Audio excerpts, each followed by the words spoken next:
नमस्कार, स्वागत है आप सभी का। खबरें अभी तक देख रहे हैं आप, आपका पसंदीदा और भरोसेमंद चैनल। मैं हूं आपके साथ नासिर कुरैशी और अब आपको दिखाते हैं हर वो बड़ी खबर 1 मिनट में पूरी रिपोर्ट। फरीदाबाद में आम आदमी पार्टी के कार्यकर्ताओं ने प्रदर्शन किया, लेकिन इस प्रदर्शन की अनोखी बात यह थी कि उन्हें यह भी नहीं पता कि ये प्रदर्शन क्यों किया जा रहा है। दिल्ली के मुख्यमंत्री अरविंद केजरीवाल के निवास पर हुए हमले में बैरिकेडिंग और सीसीटीवी के क्षतिग्रस्त होने के बाद आम आदमी पार्टी के कार्यकर्ताओं ने जगह जगह बीजेपी के खिलाफ प्रदर्शन शुरू किए। इसी को लेकर फरीदाबाद के बीके चौक पर भी आम आदमी पार्टी के कार्यकर्ताओं ने प्रदर्शन किया और बीजेपी के खिलाफ जमकर नारेबाजी की।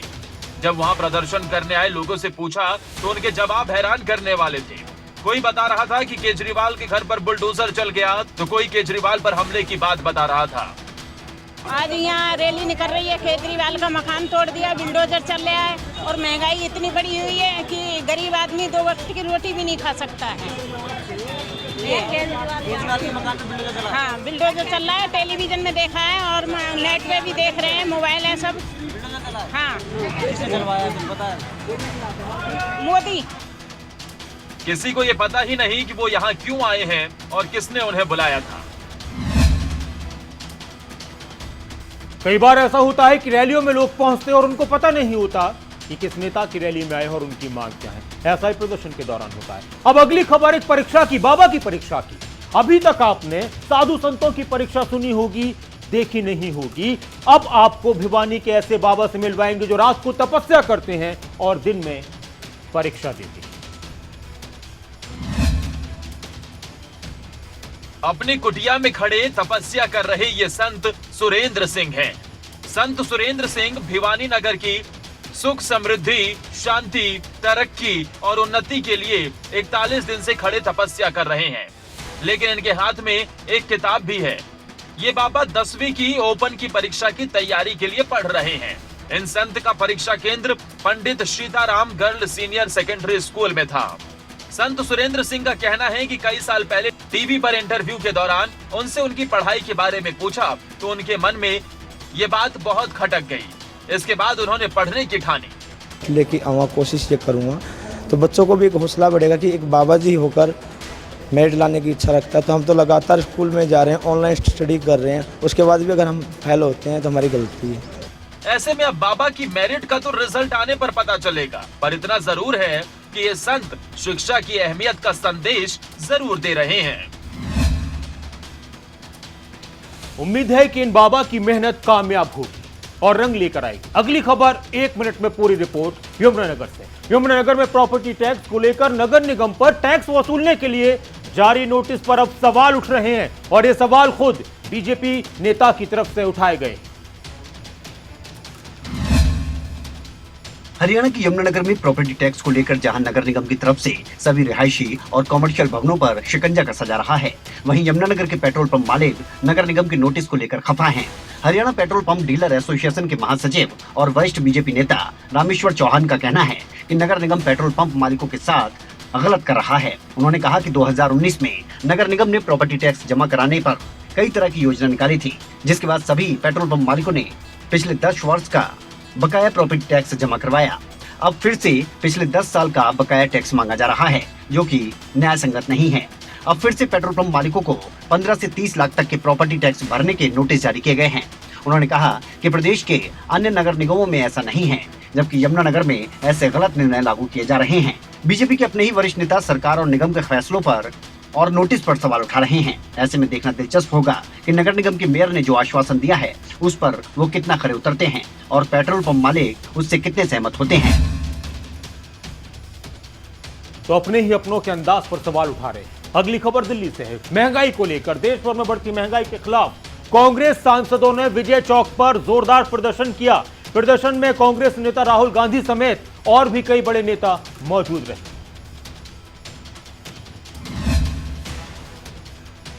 पेट्रोल डीजल की कीमतों में एक बार फिर इजाफा हुआ है। दिल्ली में पेट्रोल डीजल की कीमतों में 80 पैसे प्रति लीटर की बढ़ोतरी दर्ज की गई। पिछले 10 दिन में 9वीं बार पेट्रोल डीजल के दाम बढ़ाए गए, जो अब तक 6 रुपए से ज्यादा हो चुके हैं। और इसका प्रभाव मध्यम वर्ग और गरीब लोगों पर पड़ रहा है। वहीं गैस के दामों में भी वृद्धि दर्ज की गई, जिससे आम जनता को भारी दिक्कतों का सामना करना पड़ रहा है। ऐसे में कांग्रेस नेता राहुल गांधी ने सरकार से मांग करते हुए कहा कि पेट्रोल डीजल के दाम को बढ़ाना बंद किया जाए। पिछले 10 दिन में 9 बार पेट्रोल और डीजल के प्राइसेस बढ़ाए गए हैं और इसकी चोट डायरेक्टली सबसे गरीब, मिडिल क्लास लोगों को पड़ती है। हमारी मांग है और जो पेट्रोल और डीजल के दाम बढ़ते जा रहे हैं, इनको सरकार कंट्रोल करे। पेट्रोल डीजल की कीमतों में ताबड़तोड़ बढ़ोतरी से आम जनता बेहाल है। सरकार को इस दिशा में उचित कदम उठाने की जरूरत है ताकि बढ़ती महंगाई से जनता को थोड़ी राहत मिल सके। हमारे देश में फिलहाल लोग महंगाई से परेशान है, तो वहीं पड़ोसी देश की अगर बात की जाए श्रीलंका की, तो वहां पर श्रीलंका इन दिनों आर्थिक संकट का सामना कर रहा है। श्रीलंका में पेट्रोल डीजल नहीं मिल रहा, रोजमर्रा की चीजें आसमान छू रही हैं, उनके दाम आसमान छू रहे हैं, पहुंच से बाहर हो चुके हैं। श्रीलंका में आर्थिक मंदी के बीच देश में अब बिजली संकट शुरू हो गया है। इसी क्रम में श्रीलंका की सरकार ने हर दिन होने वाली बिजली कटौती में बढ़ोतरी कर दी। अब हर दिन 10 घंटे तक यहाँ के लोगों को बगैर बिजली के रहना पड़ेगा। बिजली ऊर्जा के उत्पादन के लिए ईंधन की उपलब्धता न होने से पूरे श्रीलंका में बिजली बुधवार से 7 घंटे से बढ़ाकर 10 घंटे की कटौती तक कर दी गई है। विदेशी मुद्रा में भारी कमी के चलते श्रीलंका आर्थिक संकट के साथ ही भीषण ऊर्जा संकट से जूझ रहा है। वहीं आवश्यक वस्तुओं के दाम भी आसमान छूने लगे हैं। ईंधन की कमी के कारण कई लोग पेट्रोलियम उत्पादों के लिए पेट्रोल पंपों के बाहर लाइन लगाए खड़े रहते हैं। श्रीलंका के लोग हर दिन भारी बिजली कटौती का सामना कर रहे हैं। आपको बता दें कि यहाँ पर विदेशी मुद्रा की कमी के कारण श्रीलंका की आर्थिकी पर गहरा असर पड़ा है। विदेशी मुद्रा की कमी आयात संबंधी प्रतिबंधों के कारण हुई है। अब इस द्वीप प्रदेश में हर दिन 10 घंटे बिजली कटेगी। श्रीलंका इन दिनों अभूतपूर्व आर्थिक संकट से गुजर रहा है। जरूरी वस्तुओं की जबरदस्त किल्लत हो गई है। खाद्य पदार्थों के दाम आसमान छू रहे हैं। पड़ोसी देश श्रीलंका में बिजली का संकट है, लेकिन हरियाणा में बिजली मंत्री ने कहा है कि यहां पर किसी को भी बिजली की परेशानी नहीं होने दी जाएगी। हरियाणा में आने वाले दिनों में बिजली की कोई कमी नहीं होगी और इसके लिए बिजली मंत्री रणजीत सिंह ने एक प्लान बताया।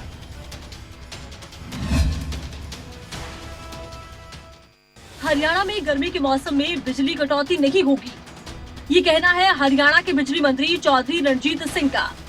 उन्होंने कहा कि 1 अप्रैल से हरियाणा को केंद्र सरकार की तरफ से विशेष पूल से 708 मेगावाट बिजली की आपूर्ति शुरू की जाएगी। रणजीत सिंह ने आगे कहा, एनटीपीसी की तरफ से उन्हें बिजली मुहैया हुई है और दिल्ली की इंडस्ट्री हरियाणा में शिफ्ट हो रही है। एनसीआर में भी लोग शिफ्ट हो रहे हैं, जिस कारण हरियाणा में बिजली की मांग बढ़ी है। जरूरत के मुताबिक हरियाणा को बिजली मिली है। चौधरी रणजीत सिंह ने कहा कि जिस तरह से पंजाब में अकाली दल का हाल हुआ, उससे लगता है कि आने वाले समय में रीजनल पार्टी का भविष्य नहीं है और कांग्रेस गुटबाजी के कारण इतिहास बनती जा रही है। रणजीत सिंह ने आने वाले चुनाव में पंजाब की तर्ज पर रीजनल पार्टी के भविष्य पर भी सवाल उठाया, साथ ही कांग्रेस को बीता हुआ इतिहास करार दिया। तो अगली खबर भी सिरसा से है। 1 मिनट में पूरी रिपोर्ट। सिरसा में कई लोगों पर प्राइवेसी के छेड़छाड़ के आरोप लगे हैं। एक परिवार के पहचान पत्र में एक व्यक्ति की पहचान बदल दी।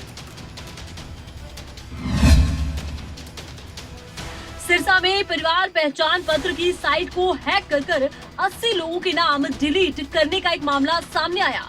एक व्यक्ति की डिटेल बदल दी गई। एसपी अर्पित जैन ने बताया कि उन्हें शिकायत मिली थी कि परिवार पहचान पत्र के रिकॉर्ड में छेड़छाड़ कर एक व्यक्ति की डिटेल बदली गई है।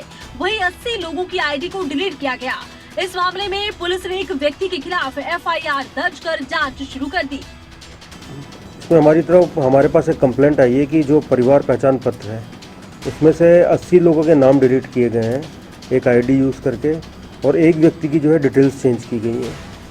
तो उसमें एक समर सोनी नाम का व्यक्ति है जिसके अगेंस्ट एफआईआर दर्ज हुई है और पुलिस उस पर कार्रवाई कर रही है। उस पर अभी अनुसंधान जारी है और जो भी इसमें आरोपी पाए गए तो उनके खिलाफ सख्त कार्रवाई की जाएगी। एसपी ने कहा कि इस मामले में सीएससी सेंटर वाले या फिर आम आदमी जो भी इस मामले में संलिप्त पाए जाते हैं उन पर कार्रवाई की जाएगी। निस्ता कहनन एक बड़ा अपराध है और किसी की पहचान को बदल देना भी बड़ा अपराध है और इस पर कंट्रोल होना चाहिए। जिम्मेदार लोगों पर नजर रखनी चाहिए और जो जिम्मेदार लोग हैं उनकी जवाबदेही तय होनी चाहिए और जो दोषी हैं उन पर कार्रवाई होनी चाहिए। अब अगली खबर फरीदाबाद से है। फरीदाबाद के सूरजकुंड में इस समय लोगों की भारी भीड़ दिखाई दे रही है। एक बहुत शानदार मेला यहाँ पर लगता है और इसको देखना चाहिए, जहाँ अलग अलग कल्चर, अलग अलग संस्कृतियां नजर आती हैं।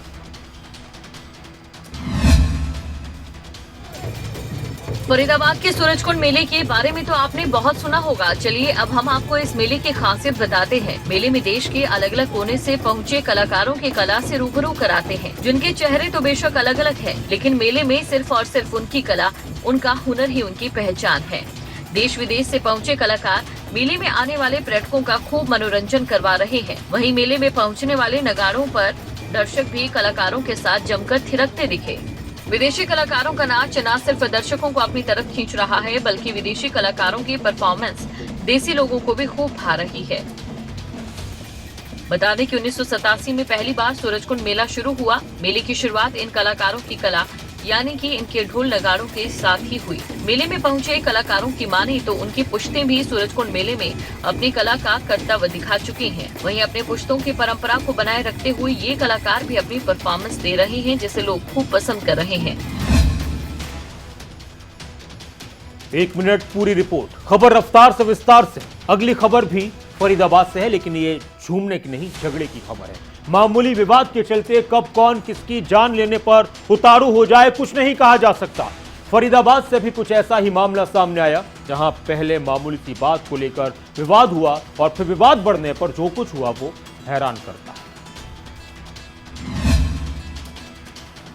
दो पक्षों में हुई बात, दोनों पक्षों के बीच बढ़ा विवाद और उसका नतीजा ये तस्वीरें। फरीदाबाद में दो पक्षों के बीच शुरू हुआ मामूली विवाद ऐसा रूप ले लेगा, किसने सोचा होगा। गुस्साए पक्ष ने दूसरे पक्ष यानी कि बिल्डर और परिवार पर ऐसा हमला बोला कि देखने वाले दंग रह गए। बता दें कि बिल्डर का इन युवकों के साथ जरा सी बात को लेकर विवाद हुआ था। विवाद सुलझा तो नहीं, लेकिन इन बदमाशों ने बिल्डर समेत उसके पूरे परिवार पर हमला जरूर कर दिया। थोड़ा से माल को हटाने के चक्कर में जरा सी गर्मा गर्मी हुई, थोड़ी सी लड़कों में हाथापाई हुई, हमने जाके छुड़ा दिया। लेकिन उसके बाद इन्होंने पता नहीं किस रंजिश के तहत 20-25 लड़के आए 1 घंटे 1.5 घंटे बाद और हमारे परिवार पर, पूरे परिवार पर, हमारे बच्चों पर, हमारी मिसेस पे, हमारे स्टाफ की लड़कियां थी उनके ऊपर, मेरे बेटे के ऊपर, मेरे ऊपर, सबके ऊपर लाठी डंडों से असॉल्ट किया।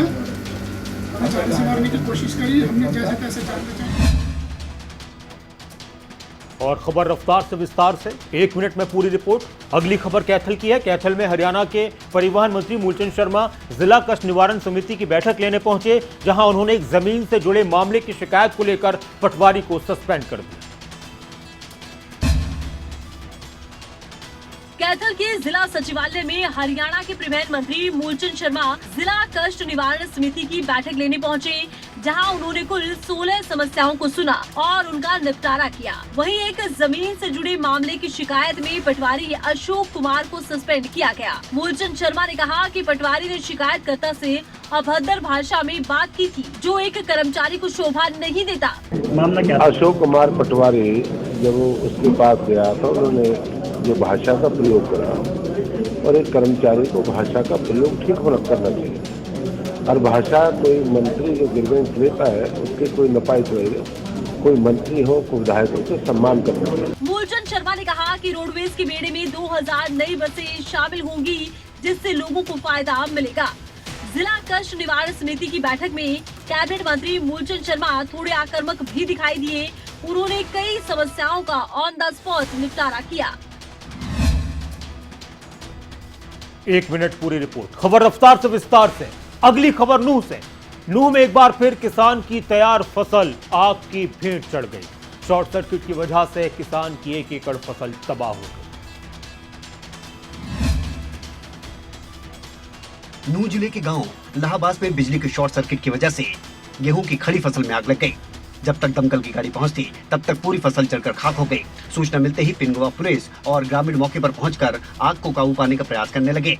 किसानों ने कई बार खेतों के ऊपर से गुजर रही बिजली की तारों को तुरंत हटाने की मांग की है।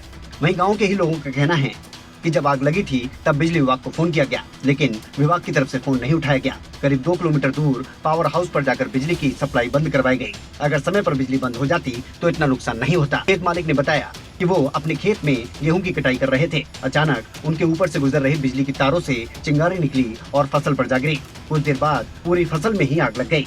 ये दूसरी बार है जब एक किसान को बड़ा नुकसान बिजली की तारों की वजह से सहना पड़ा। इससे पहले भी 2 साल पहले इसी किसान के 22 वर्षीय बेटे की बिजली की चपेट में आने की वजह से मौत हो गई थी, लेकिन प्रशासन ने उस समय भी कोई ठोस कार्रवाई न की और न ही अब कोई ठोस कार्रवाई करते हुए विभाग नजर आ रहा है।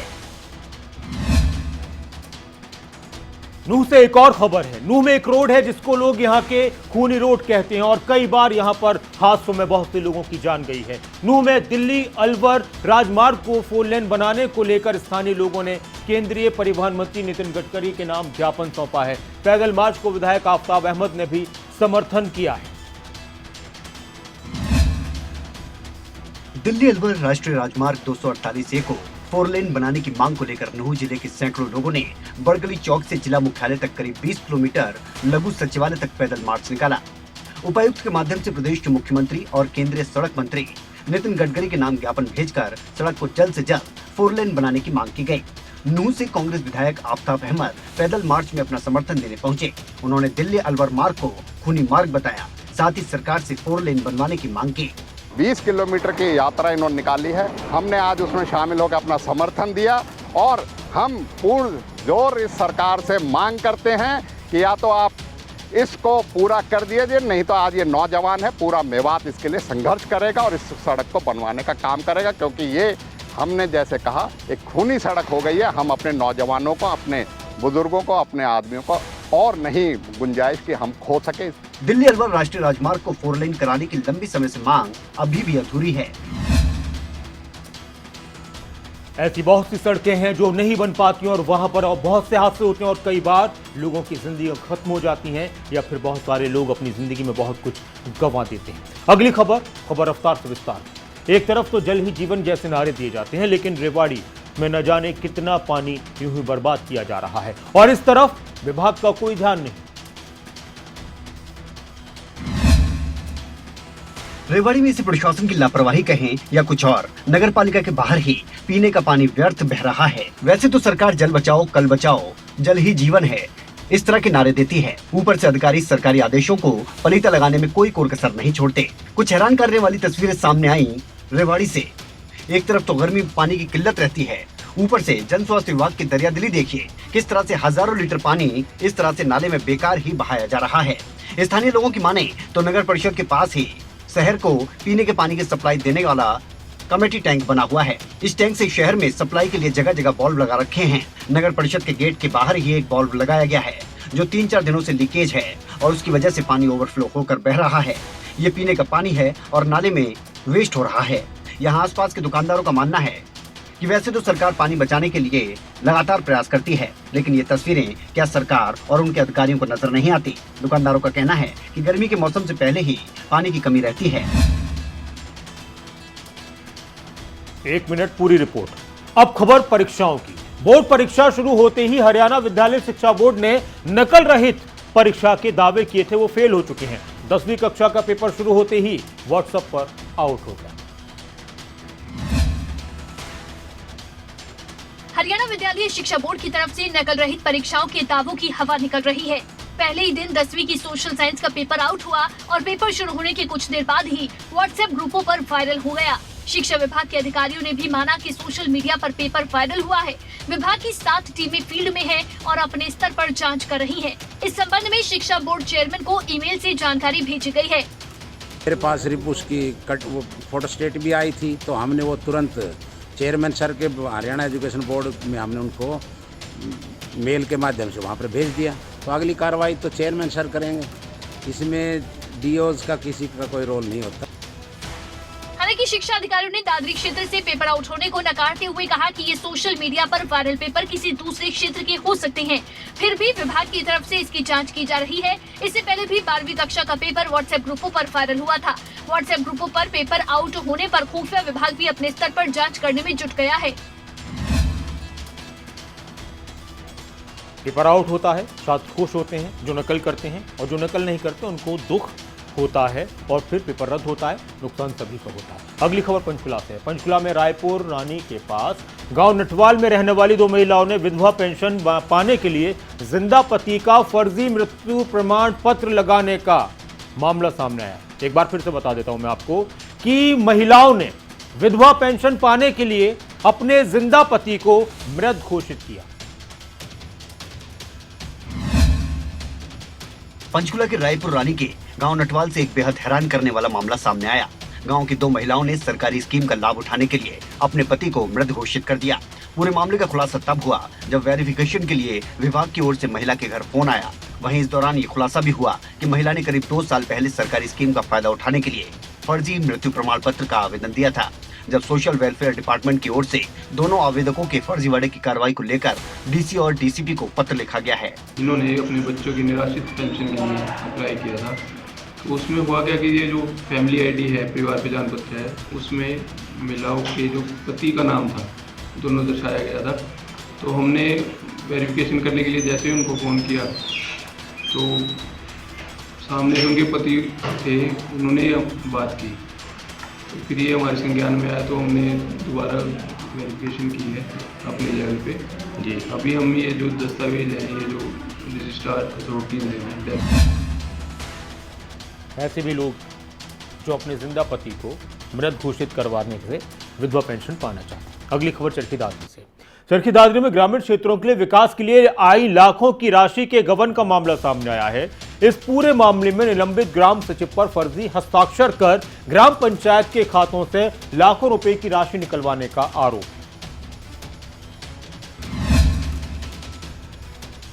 हरियाणा में गांवों के विकास की राशि गबन करने के मामले लगातार सामने आते रहते हैं। इससे पहले भी दादरी जिले के 2 ग्राम सचिवों पर करोड़ों रुपए की हेराफेरी करने के आरोप लगे थे। ऐसा ही एक मामला चरखी दादरी के झुंझुकला से भी सामने आया, जहां निलंबित ग्राम सचिव ने बैंक कर्मचारियों के साथ मिलकर पिचौपा कला ग्राम पंचायत के खाते से 81,36,000 रुपए का घोटाला किया। निलंबित ग्राम सचिव ने खंड विकास और पंचायत अधिकारी के फर्जी हस्ताक्षर करते हुए इस घोटाले को अंजाम दिया। वहीं बीडीपीओ ने ग्राम सचिव के खिलाफ मामला दर्ज कर लिया है और डीसी को पत्र लिखकर ग्राम सचिव के खिलाफ अनुशासनात्मक कार्रवाई करने की मांग की है। ग्राम पंचायत के खाते में जो पैसे थे उनमें हेराफेरी करके काफ़ी धनराशि करीब 81,36,785 रुपये का गबन किया है, ये प्राप्त हुई थी, जिस पर FIR दर्ज की गई है। फिलहाल पुलिस ग्राम सचिव के खिलाफ केस दर्ज करते हुए जांच शुरू कर चुकी है। इस मामले में और कितने लोगों के तार जुड़े हैं, ये तो जांच के बाद ही सामने आ पाएगा।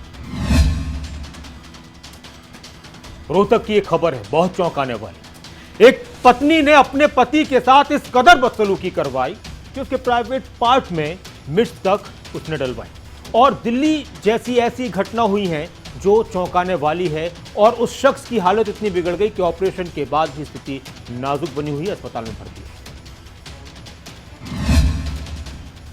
रोहतक जिले के खरेंटी गांव में मायके गई पत्नी को डांटना एक शख्स को महंगा पड़ गया, जिसके बाद पत्नी ने अपने परिजनों को बुलाकर अपने ही पति के हाथ पांव बांधकर उसके प्राइवेट पार्ट में मिर्ची डाल दी। पीड़ित युवक को रोहतक PGI में भर्ती करवाया गया है। पीड़ित ने लाखन माजरा थाने में शिकायत दर्ज करवाई है कि उसकी शादी करीब 12 साल पहले जींद जिले के जुलाना गाँव में ट्रैंका नाम की युवती से हुई थी। लिखित में दी गई शिकायत के मुताबिक उसकी पत्नी 27 मार्च को अपने मायके गई थी, लेकिन 28 मार्च को देर से लौटने पर उसके पति ने उससे कारण पूछा, जिसके बाद पत्नी भड़क गई और उसने अपने मायके वालों को फोन कर दिया। मायके पक्ष के लोगों ने पहले मारपीट की और फिर इस घिनौनी हरकत को अंजाम दिया। पास फोन आया था, भाई तेरे साड़े को मार दिया है, बुरी हालत है, गुप्त जगह में लाल मिर्ची का पाउडर लगा के डंडा फेर के जमा मरने की हालत में, जल्दी आ जाओ, इसको जमा मरने की औकात है, इसको, इसकी सासू को, इसकी साड़ी को, इसका जीजा, 2 एक ताऊ का लड़का है, एक और बाहर का लड़का। और इस बुलेटिन में इतना ही, लेकिन खबरें अभी तक पर, खबरों का सिलसिला लगातार जारी है। आप बने रहें खबरें अभी तक के साथ।